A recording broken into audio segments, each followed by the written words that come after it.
Hi everybody, happy Wednesday.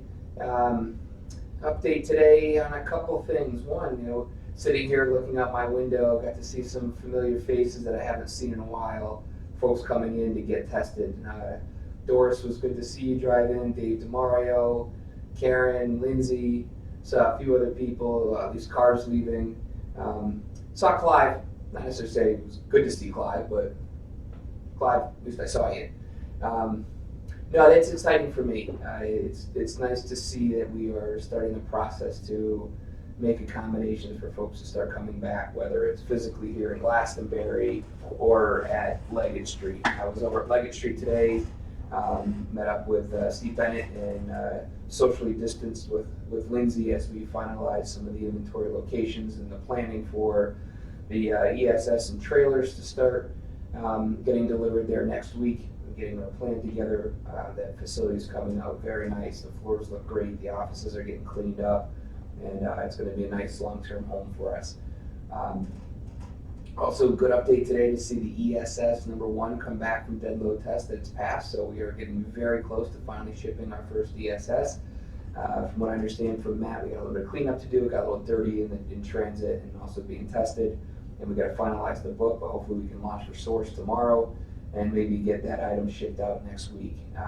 ESS number two is right behind it, going through dye penetrant test, dye penetrant inspection right now. Big focus on the MTTs. We've got to get resolution and getting the two MTTs out as well.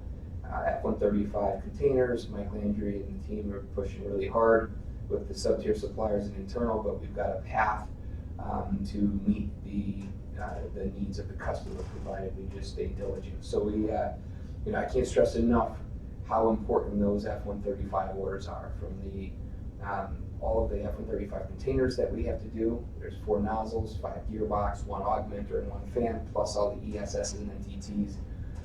The good news is we've got a path to not having a DPAS violation if we can get all these units out by mid-June. But it's going to take a lot of work. It's going to take a lot of creativity and flexibility and dedication to get these items manufactured, the details done, out to OSV and assembled and back. So I appreciate all the effort that the team is doing to stay on top of that. 10.2 Epicor, it looks like we're getting close. We're getting close to flip the switch. Plan on flipping the switch, or at least turning off 10.0 at noon on Friday. So there's going to be a bit of work that has to happen for the latter part of first shift and all of second shift on Friday plus Saturday. A lot of manual entries will need to be done for catch up on Monday, but Jeff's done a great job of spearheading that with Comtech and getting ready to do that, make that live. Still a lot of testing to happen. The team is doing a good job of testing, but we're down to the wire. We got quite a few things that need to still happen over the next couple of days. So that's the update on the operations side on Epicor. The other thing I should mention, Paul and the team have finalized our normal 401k distribution, so I'm pleased that we can still make that happen amidst everything else that is going on. So that mid-quarter deposit will be made, I think next week, if not by the end of this week. So very happy that we're still able to do that. So all things moving forward. Again, we still need to really focus on a lot of the things that we've got going on. It's we continue to make some silly mistakes, whether we're not updating drawings from prior builds and making the same mistake again, or not flowing down requirements properly and buying material without the proper certs and having to rebuy and remake. Those are the little things that are going to trip us up. So check twice, check 3 times. I know we got to work fast, but we don't want to have to work fast twice. Let's do it right the first time.